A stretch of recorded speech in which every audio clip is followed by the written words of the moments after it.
Hi అండి, welcome to my channel yummy recipes.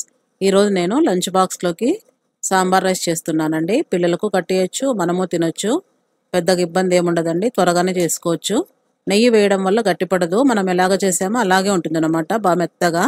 ఇందులో ఏవి రెడీమేడ్ పౌడర్స్ వాడటం లేదండి, అన్ని ఇంట్లో చేసినవే సాంబార్ పౌడర్తో సహా. ఇది నేను ఎప్పుడు చేసే విధంగానే చేస్తున్నాను, నా స్టైల్లో చేసే విధానం చూపిస్తాను. ఇక్కడ నేను ఏ కప్పుతో బియ్యం తీసుకున్నానో అదే కప్పుతోనే అన్ని తీసుకోవాలన్నమాట. అప్పుడు పర్ఫెక్ట్గా వచ్చి టేస్ట్ కూడా బాగుంటుందన్నమాట. ఇక్కడ నేను 1 కప్పు రైస్ నానబెట్టుకున్నాను పక్కన. అదే కప్పుతో 1/4 కప్పు కందిబ్యాలు నానబెట్టుకున్నాను కడిగి. 2 స్పూన్లు పెసరబ్యాలు అనమాట, అవి కూడా కడిగి పక్కన నానబెట్టుకున్నాను. కూరగాయలు కూడా అంతేనండి, అన్నీ అలాగే కప్పుతో తీసుకున్నాను. మునక్కాయలు వచ్చేసి 2 అనమాట. నాకు చిన్న ఎర్రగడ్డలు చిక్కలేదు కాబట్టి పెద్ద ఎర్రగడ్డలే తీసుకున్నాను. అవి ఎతికిన సాంబార్ గడ్డలు బాగుంటాయి ఈ రైస్కి. ఇప్పుడు కుక్కర్లోకి అన్ని 1 బై 1 వేస్తున్నాను. కడిగి పెట్టుకున్న రైస్, అలాగే కందిబ్యాళ్ళు, పెసరబ్యాళ్ళు, కూరగాయలు అన్నీ 1 బై 1 ఇలాగ అన్నీ వేసుకోవచ్చు.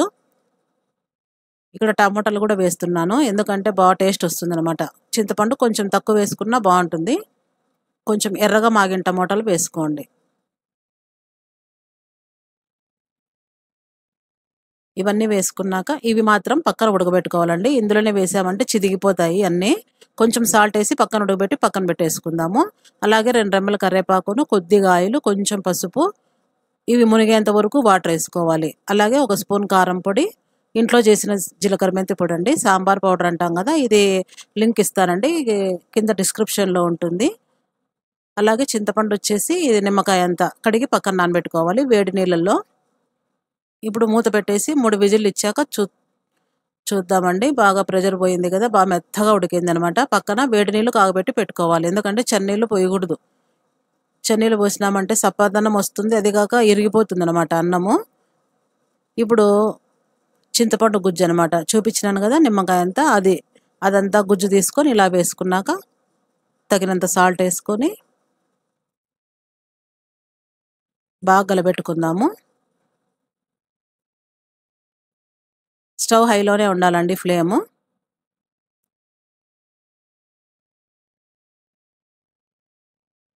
ఇప్పుడు వేడి నీళ్ళు అన్నమాట, మనకు ఎంత మాత్రం కావాలో, ఎందుకంటే చింతపండు ఉడకాల కదా పచ్చివాసన రాకుండా. అందుకోసం 1 గ్లాస్ నీళ్ళు పోసుకొని మునక్కాయలు కూడా వేస్తున్నాను నీళ్ళతో సహా, మునక్కాయలు ఉడకబెట్టి నీళ్ళతో సహా. అలాగే కొత్తిమీర, చిన్న కట్ చేసుకున్న కొత్తిమీర వేసుకొని పక్కన పెట్టేసుకుందాము. తర్వాత వేసుకుందాం. ఇప్పుడు నాకు ఇంత మాత్రం చాలండి గట్టిగా.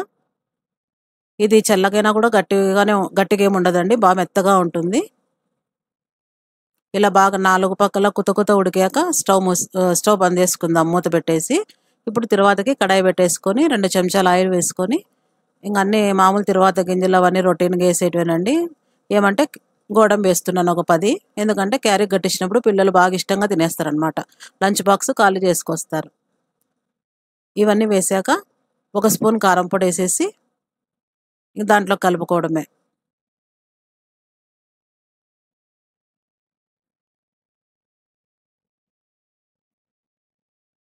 ఇలా కలుపుకున్నాక చాలా బాగుంటుందండి, మీరు ఒకసారి ట్రై చేసి నాకు కామెంట్ పెట్టండి. ఇది మంచి హెల్తీ ఫుడ్ అని చెప్పొచ్చండి, ఎందుకంటే కూరగాయలు అన్ని రకాలు వేసాం కదా, పిల్లలకు చాలా మంచిదని చెప్పేసి చేస్తున్నాను. చూడండి, బాగా ఇలా వేడిగా ఉన్నప్పుడే 2 స్పూన్లు నెయ్యి వేసేసుకొని దించేసుకుందాము. రెడీ టు ఈట్ అండి. ఇందులోకి మళ్ళీ సైడ్ డిష్గా ఏం అవసరం ఉండదు. స్నాక్ లాగా తీసుకోవచ్చు, లంచ్ కాలను తినొచ్చు. అంతేనండి. ఇప్పుడు నేను ఇక్కడ అప్పడాలను మజ్జిగమిరపకాయలు వేయించుకున్నాను, కొత్తిమీర గార్నిష్ చేసుకుని సర్వ్ చేసుకుంటున్నాను. అంతేనండి. మీకు నచ్చుతుంది అనుకుంటున్నాను. లైక్ చేయండి, షేర్ చేయండి, సబ్స్క్రైబ్ చేసుకోండి, కామెంట్ కూడా చేయండి. Thanks for watching.